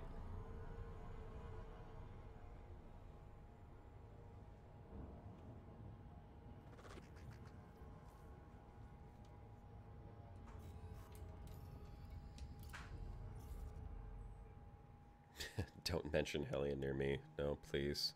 Don't. No, actually, it doesn't even matter. I ranted enough about Hellion last week. You guys should have heard. The second I hit stop streaming, I probably swore for about 5 minutes at the top of my lungs, screaming in frustration. I was so mad. Grey Test and Turgeon had to listen to that. I feel sorry for their ears. But I got it all out of my system, so it's not bothering me anymore.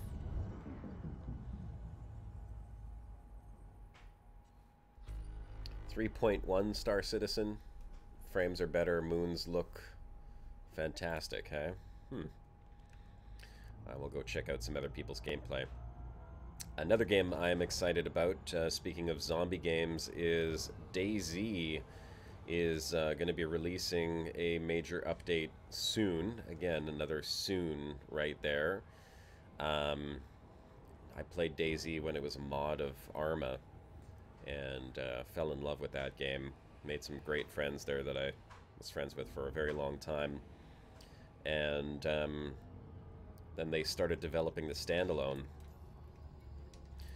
But they the standalone has just been under... Ooh, look at this. Ring Demonia World. The standalone's been in development for a very, very long time now. It feels like forever, basically. And, you know, some people have been really questioning, like, when the hell is that actually going to be released? I updated my client the other day, and they're not on the most recent update. They've replaced the original engine, the Arma engine that they were using, with their own engine. I don't remember what it's called, but it's allowed them to do a lot more in terms of gameplay for a game like DayZ. But where it is right now, the game just doesn't have any zombies in it. So I don't really like playing a zombie game with no zombies. It just doesn't make sense. But once they release the new engine, there's going to be a lot of stuff that's going to be included with that. They said that it will be fully playable and will have content worthwhile of a beta, and I believe that's what they're calling it. It's going to be the first beta. So, very excited. Frankie on PC, his Daisy Arma vids were good. Frankie was great. I mean, the only thing with Frankie is that, and he's a fantastic player, I mean, he's got a great shot, but a lot of his encounters were staged. And they're staged to make great videos, which is awesome for watching, but it's not realistic. I played Daisy for years, and, you know, those type of encounters just very rarely ever happen. But Daisy had some of the most memorable moments I've played in any game. When you had a good group, when you made friends in that game, some of the stories that would come out of it were fantastic. But a lot of those happened when I had my own Daisy server, and that made the game a lot more fun. All the people that I played with jumped onto our own server. We rented and built our own bases on there. It was fantastic. Had a good 30 or 40 people on that server at one point. So look at this, a ringed ammonia world, ladies and gents. There's something interesting to see.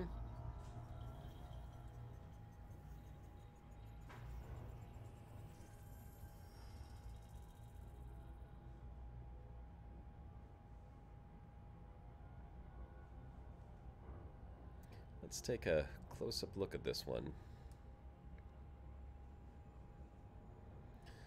And this is one of the ones that looks like it has 0 atmosphere.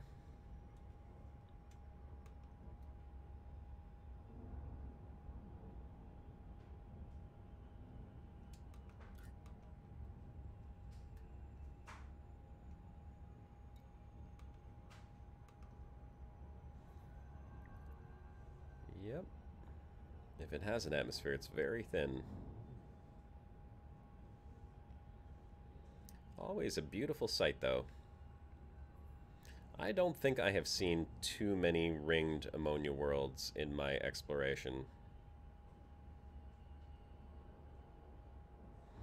A handful. Maybe 3 or 4.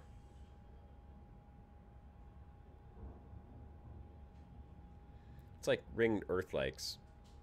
They're rare. Few and far in between. Let's give you guys another screenshot here.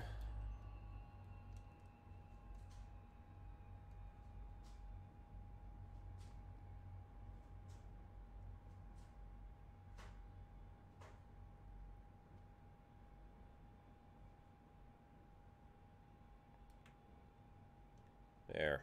How's that for a screenshot? Capture that.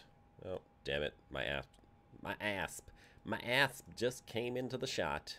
Get out of there. Scorb says, I played Eve from day one. I used to love it, but always wanted to fly the ships manually. I can do that in Elite. Elite is better.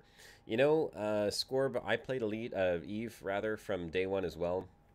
And I fully agree with you. It's just one of those games that you wish you could have flown the ships manually. I think, if I'm not mistaken, they have the ability now to get into the cockpit of the ship, but I don't know if it flies quite manual or if it's more like just a first-person view. Maybe if there's anyone still playing, they can sort of elaborate on that a little bit and tell us how it works now. But Eve had some fantastic mining. Mining in Eve was so much fun. That was one of the things I liked.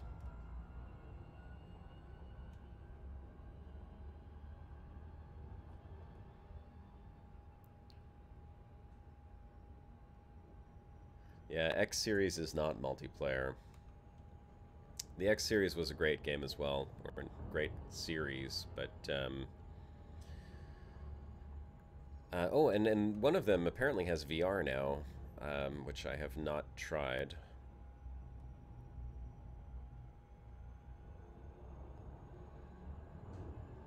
But it's one of the things I'll probably end up checking out.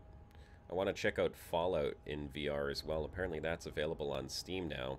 All you have to do is enable it, or download the Fallout VR add-on or something like that. I don't know what you need to do.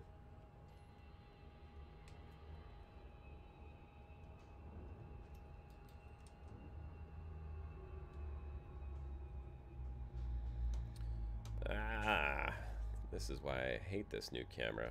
Pain in the arse. Okay, so we have a ring ammonia. Fantastic.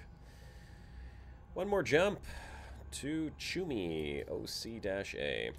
Let's get on over there, shall we?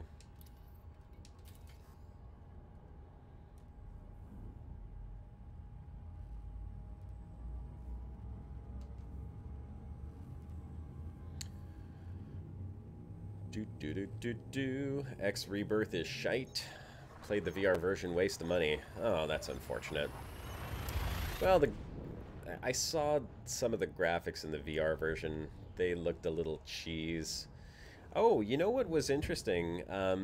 Speaking of VR versions of space games, some of you might have seen, what are they? Pimax.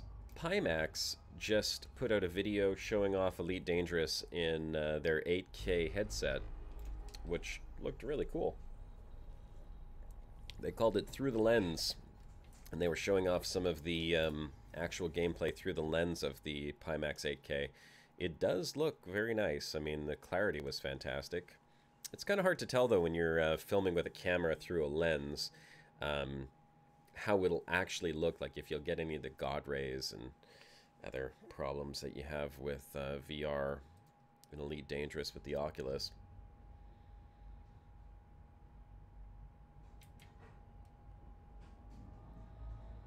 But I wanted to back the Kickstarter for the Pimax 8K. I would have, had I had the extra money.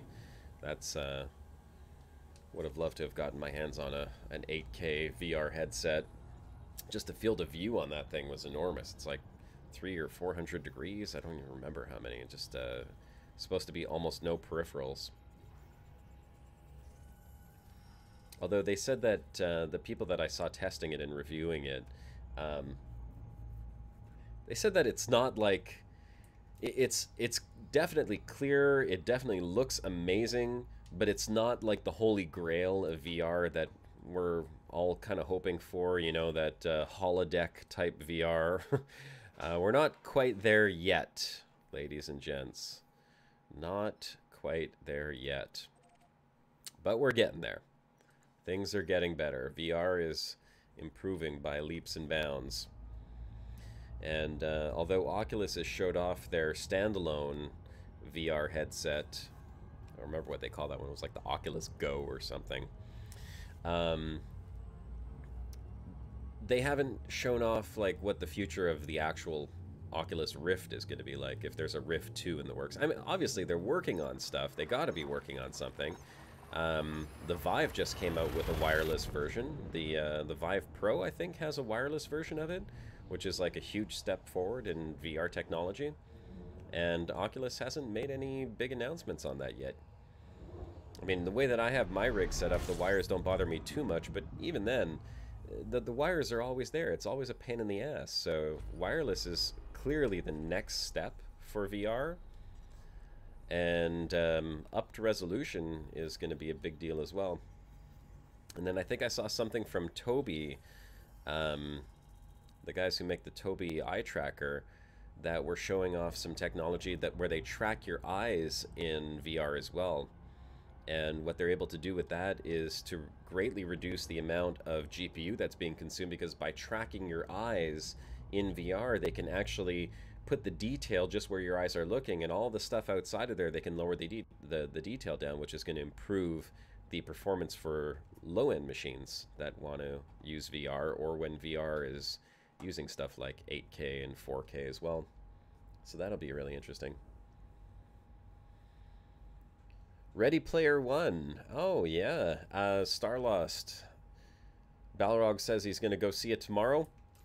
Yeah, I listened to Ready Player One. I listened to the audiobook because I don't read. Reading is not one of my strong points. And that's a great story, great book. I'm sure that the movie will make for very interesting viewing as well. All right, so I think I'm out of bookmarks. I'm going to try to find something else nearby here on the galaxy map. I already see one 6 light years away. What I really want to do is find more giant stars. Now finding giant stars... Oh, damn it. Did not mean to do that. Go there. Finding giant stars is not too hard to do, but you do need a set of sharp eyes if you're going to do that, especially around the core here. They are a little bigger than the average star when you're looking at them here, if there are any. Oh, here, let's bookmark that black hole as well.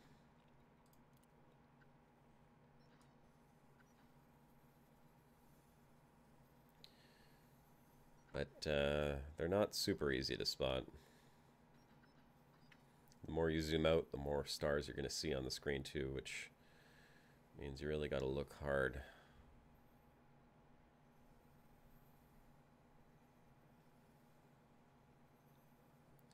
No, I am not spotting any giant stars.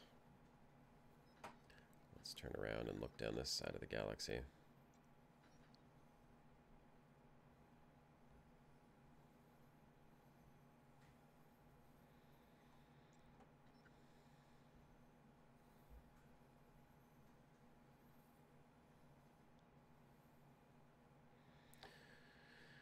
Nope, but I do see another black hole over there.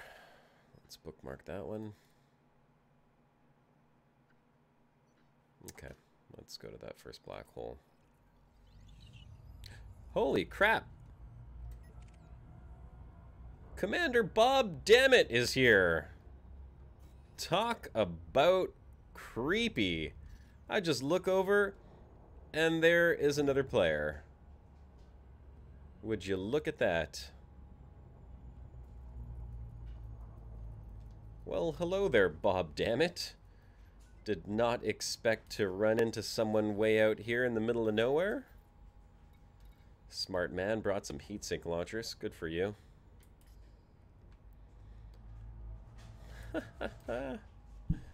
Hello.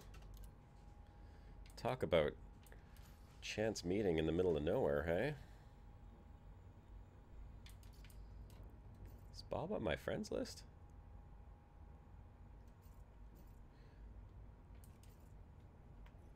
Oops, that's not what I meant to do.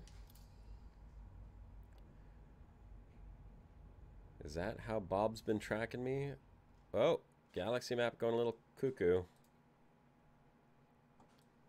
Bob is not even on my friends list. Oh yeah, he is. We're up over there.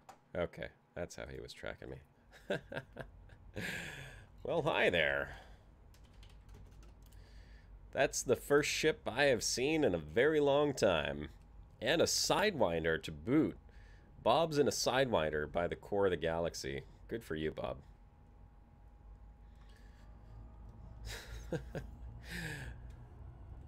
That tripped me out.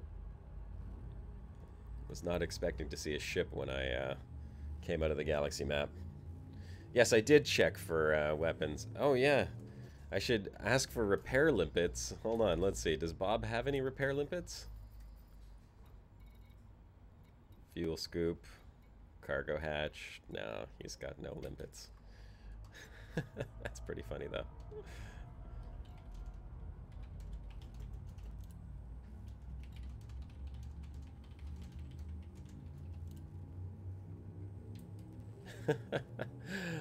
He says he left before Horizons. Holy crap.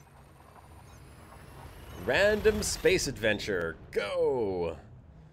A Colonia man? Yeah, that's possible. He says he left before Horizons, though, so that's why he's in a Sidewinder with no repair limpets. Man, Bob must have been out there forever. Bob, are you in the chat, too?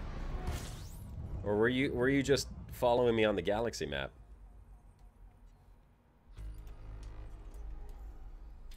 Nothing. Nothing.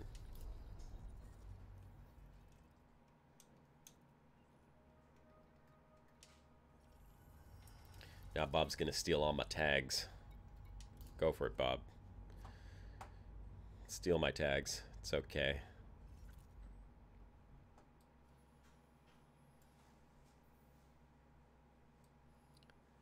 Where did that other one go? Is that it over there? Yep.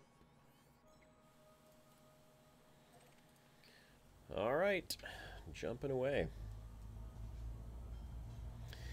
I don't know, John. He may or may not have been real. It could have been a figment of my crazy imagination. So it happens when you're out exploring for as long as I've been. The space madness kicks in. I mean, the chances of meeting another commander way out here and his name being Bob? Come on. Couldn't be real.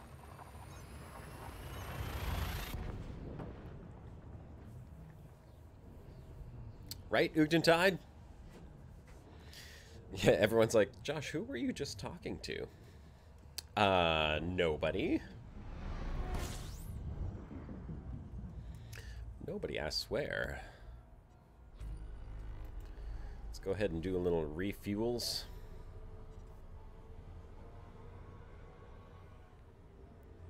Playing stream. Sorry, no YouTube account. Space Madness is not real. The frost on the cockpit glass told me so. Yeah, Bob, you definitely been out there long enough. Enjoy that frosty cockpit glass.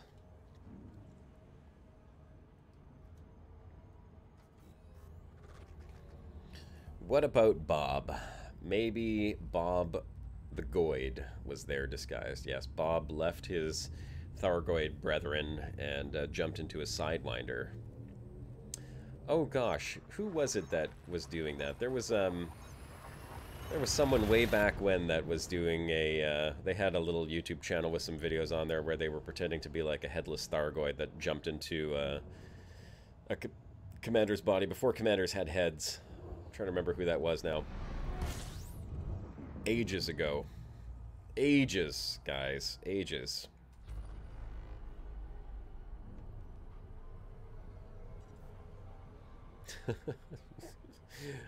Bob was a plant for April 1st. Yes.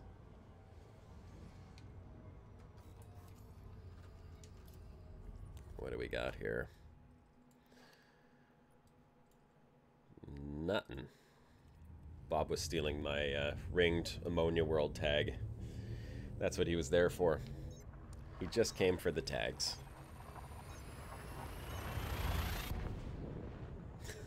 My new bestie forever. Sure. I got lots of besties. They're all forevers.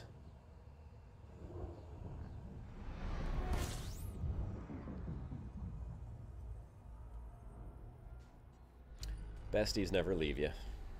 They accept you for who you are. Craziness and all. Alright, let's refuel and check the system map. Safe way to do it. Oh, look at this. Oh, Bob, don't look at this system. You're not allowed to come here. These are all mine. Look at this. 1, 2, 3, 4, 5. Holy crap. Fuel scooping complete. Yep. We're gonna go scan us some water worlds. Maybe terraformables.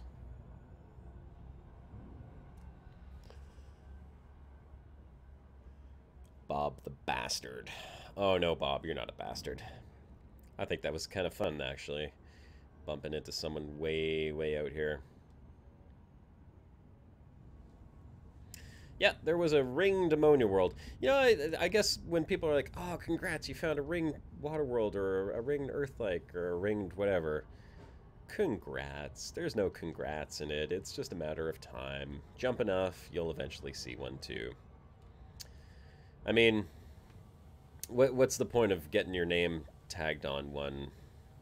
The first discovery, I'm never going to get any first discoveries. By the time I turn my exploration data in, half the universe is going to be discovered, along with every planetary nebula that I tagged first, and every ammonia world and every Earth-like world. Wouldn't surprise me, not in the least.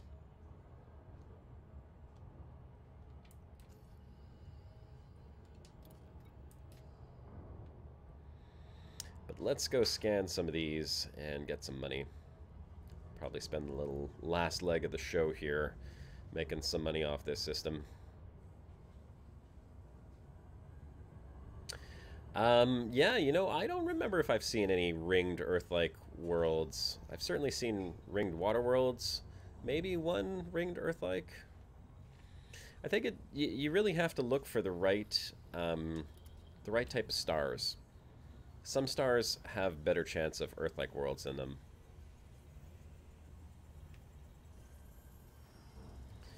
All right, water world number 1.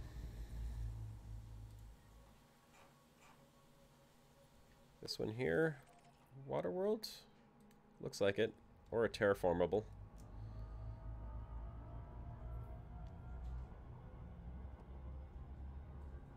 Oh, we're going to be doing a little bit of jumping around here.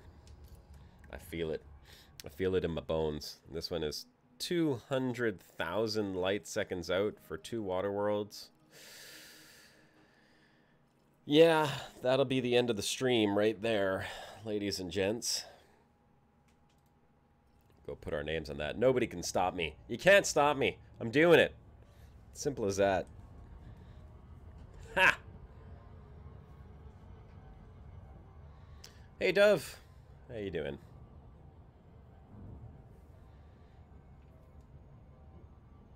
Fly out to this one here. What's the time on flying 200,000 light seconds? 5 minutes? 10 minutes? Who's got an estimate on that? Who can tell me how much time that takes? Quick, quick, quick. Let's go. One of you guys has flown it before.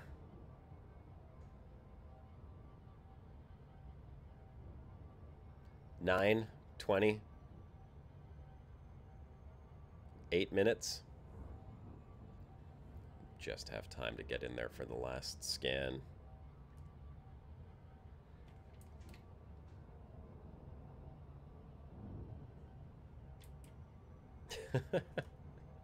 That's right, Bob. You know you're an explorer when you curse the ELW for forcing you to make a detour.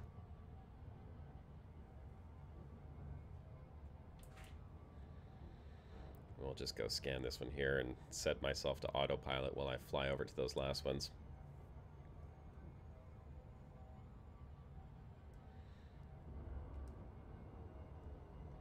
Dun dun dun dun dun. Talking about space, I watched the new Star Wars the other day. So I waited. I said, I'm gonna wait. I'm gonna wait until it's out so I can watch it at home. And I'm not entirely sure how I feel about this most recent Star Wars. I don't want to give spoilers for anyone who hasn't seen it, but I don't know. Just a lot in there that, I mean, there was some laughs, kind of like classic Star Wars laughs, but the overall rating of that movie, not one of the strongest Star Wars I've seen. Sinclair, you watched it last night? Oh, damn it, that's just an HMC. Damn you, Chameleon HMC.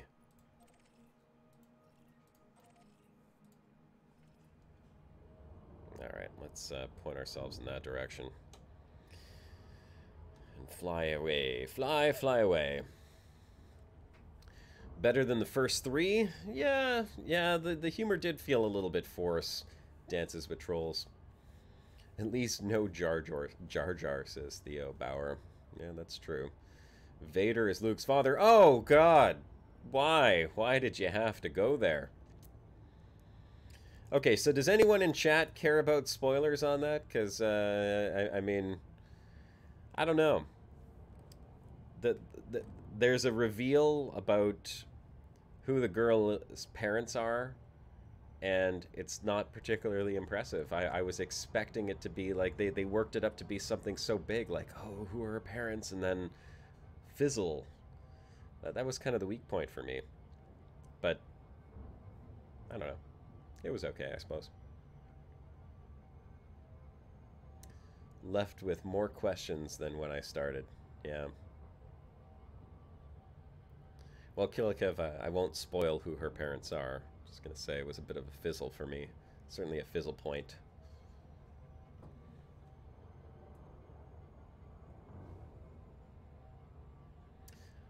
Original sci-fi, that's what we need. Yeah, you know what? I have to watch The Expanse. I watched season 1, and now there's a season 3, so season 2 and 3 are out.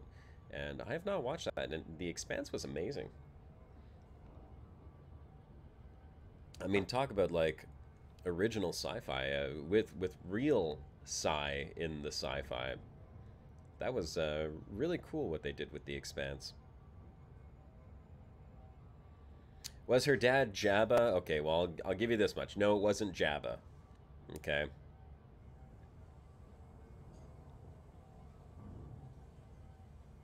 Was he right or did he lie, though? Well, I suppose there is that question, Dove. You're right. We don't know if it was a lie, but I mean, I don't see why he would lie.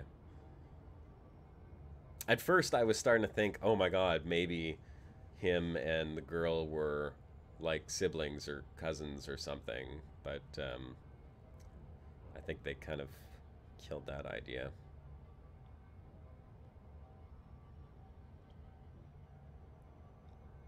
The Force Awakens, it's the middle part of a 3-part act. I remember seeing Empire for the first time feeling empty at the end of it. Yep, it's true.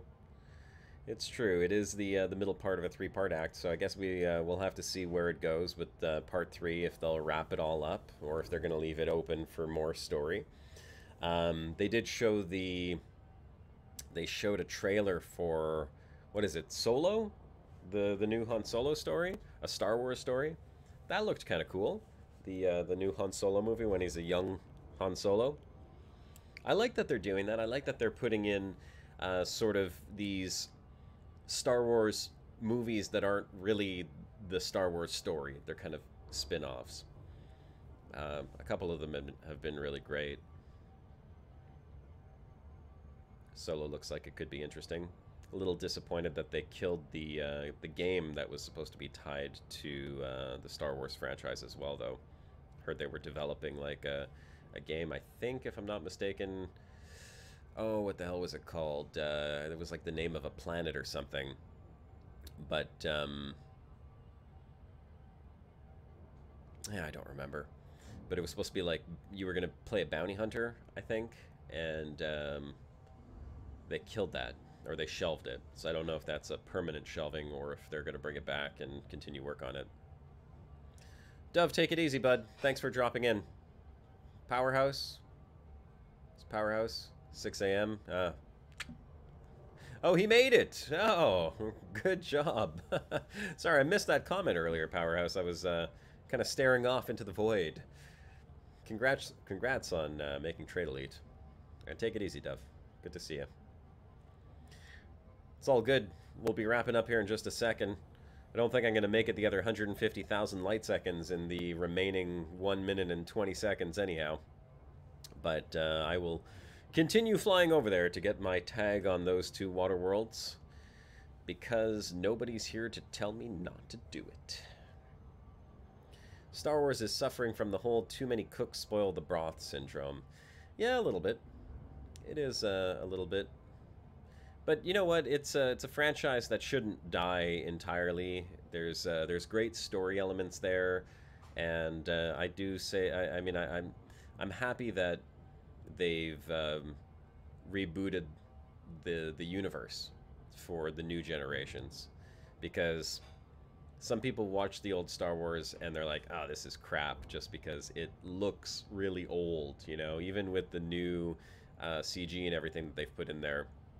It still looks really old, and it's a fantastic story, but it looks old, and some people just can't get over how old it looks, and they won't watch it as a result of that. So bringing back the Star Wars stories might make those people curious to go back and watch the originals as well. Anyhow, ladies and gents, that's my thoughts for the day. Thanks for joining in. Really appreciate you guys being here for us on April 1st, this Sunday, for the Brocast. Hopefully next week we'll have the rest of the crew back in play, and we'll be doing a full-on stream with all the banter going back and forth, and not just me talking till my throat is dry. I really appreciate you guys coming out. Make sure to check out some of the links and videos and stuff that are going to pop up over here. And if you enjoyed the show, don't forget to subscribe and turn on your notifications. For now, this is Commander Josh Hawkins, signing off. Fly safe, Commanders.